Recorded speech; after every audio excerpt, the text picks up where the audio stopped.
But we've now really evolved, and this year's panel is really on the blockchain evolution. And we're very glad to have a fantastic list of panelists here. And we have 20 minutes, and we want to make sure that it's power-packed and punched in. So I would like to just begin by painting a landscape of what's happening here right now. You have the US-China trade war, you've got the Hong Kong protests, you've got the economic landscape of global uncertainty. Along with that, you also have now the 10-year anniversary of the introduction of blockchain by Satoshi Nakamoto on 31st October in 2008, and the 30th year anniversary of the internet. So it's a 10 and 30-year story between two different protocol layers as we see it. So what is happening now is we are seeing, for example, the head of the Bank of International Settlements, which is the sort of the overall central bank of central banks across the world, looking into digital currencies. You're having Facebook's popular Libra project, or some people call it Facebook Coin, or Calibra, that is all coming up, and we'd like to just share and hear from the panelists on this. So I'd like to just go straight to the point here, and as I ask the questions, there will be a bit of introduction to them as well. So let me begin by this. Is blockchain a hype? Okay, and many of you may be asking this question itself, and I'll go straight to Jing especially. He is working with OneConnect, which is a part of the Ping An Group, 2,200 patents, and they have more than 3,300 financial institutions as clients. With your own blockchain protocol with 40,000 nodes, what's happening in China and out of the Singapore office, and is blockchain a hype? So we are from OneConnect. We're the fintech of the Chinese Ping An Group. We definitely believe blockchain in the future, so not a hype. We have running 40,000 nodes in China. We have production systems running in Hong Kong for trade finance, and we have our own blockchain standard we've been investing in for the last 4 years. And and we believe it's the future for at least for the banking and the insurance industry. Wow. You see from the financial institutions, now to Ron from Coins.ph. We've heard of Philippines as a fantastic case study for remittances. He's living it with a successful now acquisition from Gojek, very large one, earlier this year. Where is it coming in from the perspective of sending and receiving money? Yeah, so I mean, we've been able to use blockchain for the past 5 years. I think we're one of the first ones to actually build a real application on top of a blockchain to help people in day-to-day transactions. So we are now we've been for the past couple of years one of the top 3 financial apps in the country, and that's ranking against the 2 leading banks. Yep. And then moving over to Pavel, what are you thinking from Bluzelle's perspective, your background with Disney in the entertainment space, now moving into serverless computing, distributed databases? Yeah, for us, I think we're past the hype cycle. We, products have been made mainly in the financial area and moving to insurance like these two, but now we're seeing that we can use blockchain to actually fundamentally fix infrastructure problems of current internet that we have. People are having, data privacy hacks, data tampering, networks are going down.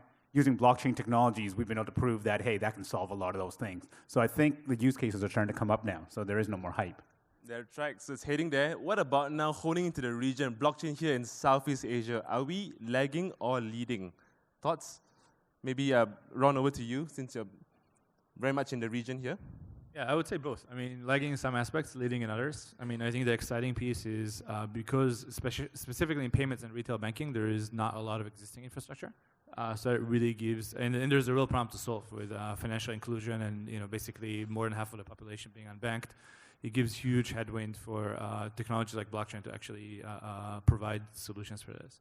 That's right. And even in Malaysia as well, the Securities Commission had licensed digital currency exchanges. Central Bank are in talks over here with the NAM blockchain. We've got a center in Malaysia, and the commitment is strong by all sectors of the economy to look into this. So we can see that some form of leadership here.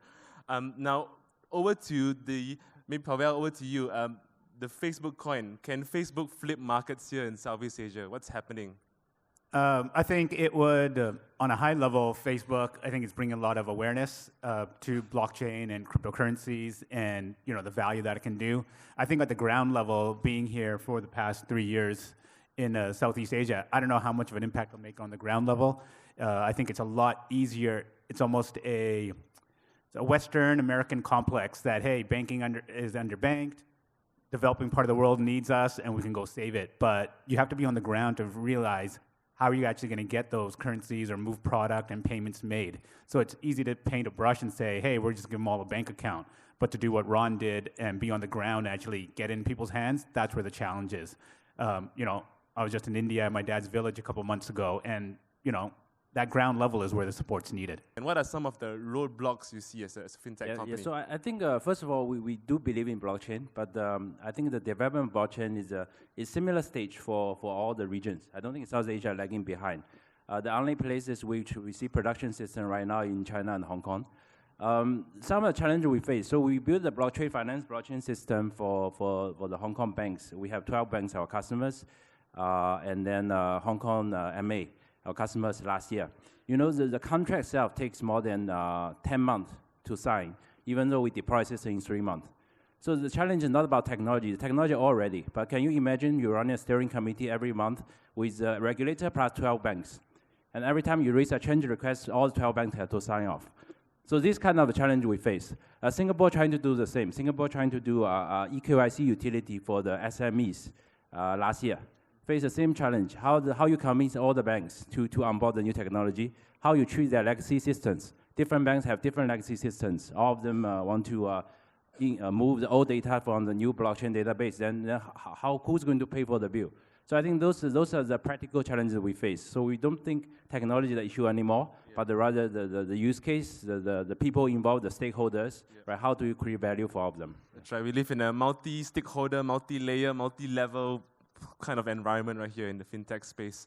Now let's turn to the best and biggest use case in blockchain, digital currency. A show of hands, how many of you actually own some digital currency of exposure to it?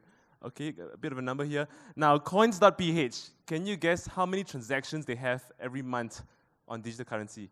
8 million transactions out of Philippines. Tell us more about that, Ron, and the story behind that.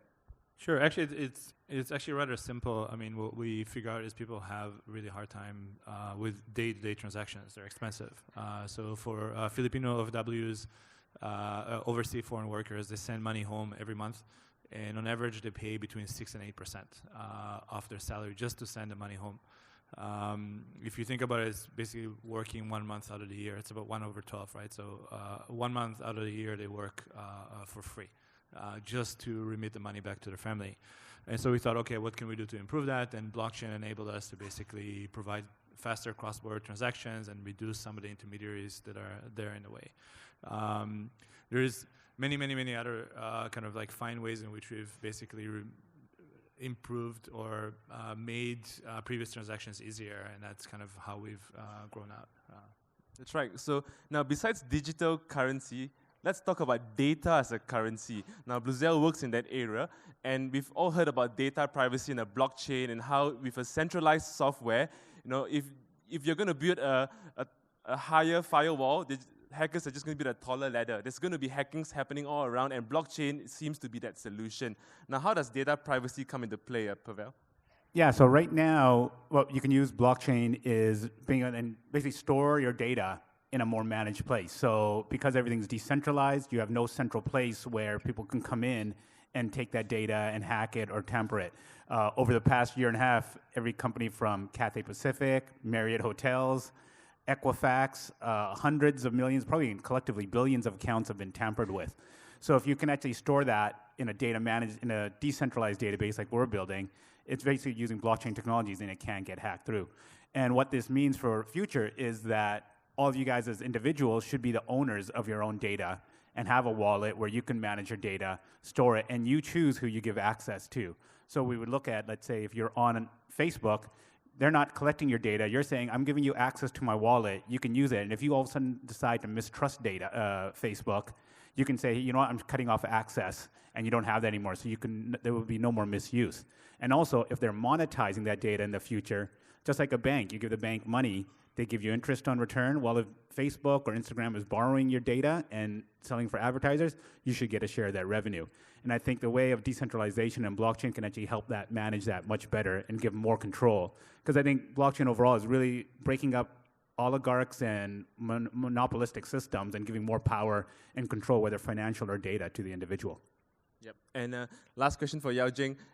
With OneConnect, You're the strategy lead there. What's your take on the trends you're seeing? We've seen blockchain as a service, digital assets coming in, stable coins, potentially more favorable regulations coming in, exchanges and e-wallets are coming to the space. Where does this all fit with the trends that you're seeing in blockchain technology as a roadmap? Yeah. So I think the first very success use case is the Bitcoin or cryptocurrency, right? That's already there. That's the start of blockchain. Then the next use case will be trade finance and supply chain finance. That's where we have a lot of interest in our customers in this region, as well as in China. We have already launched the trade finance system in Hong Kong. BNN are looking at it. Singapore MAS is looking at it. So I think that's a trend. At the Ping An Group, we have tried blockchain almost on everything. We have used our real estate business. We use we have a second-hand car platform. We use that. We use our insurance business. Reinsurance definitely is another area we're going to. So I think you will see it on the trade finance and supply chain finance as the next wave. Yeah. Okay. And so it will come faster than you think. Fintech/supply chain. All right.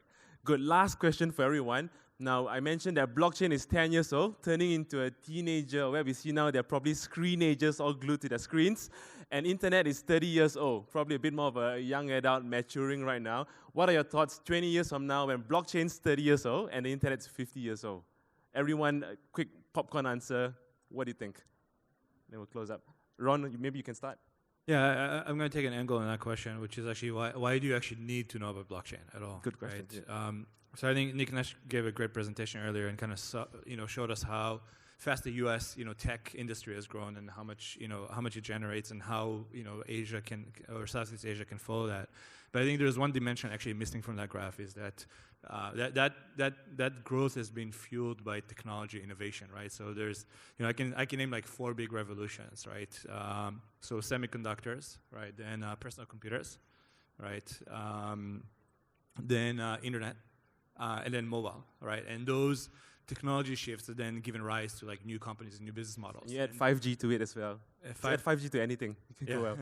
Yeah. You add blockchain to that, which basically is now going to add as as an additional layer on top of the internet, and it's going to enable a whole set of new use cases and a whole new set of companies and unicorns. That's good. And you need to know about it because it's going to impact for sure your business. Yep. Yeah, Jing? I hope because 30 years is a long time for tech. I hope by then we're not talking about blockchain anymore. The blockchain is just a database, so we just see a new form of distributed database, right? So by then should just be common for everyday life. Yes, right. That's good. Yep.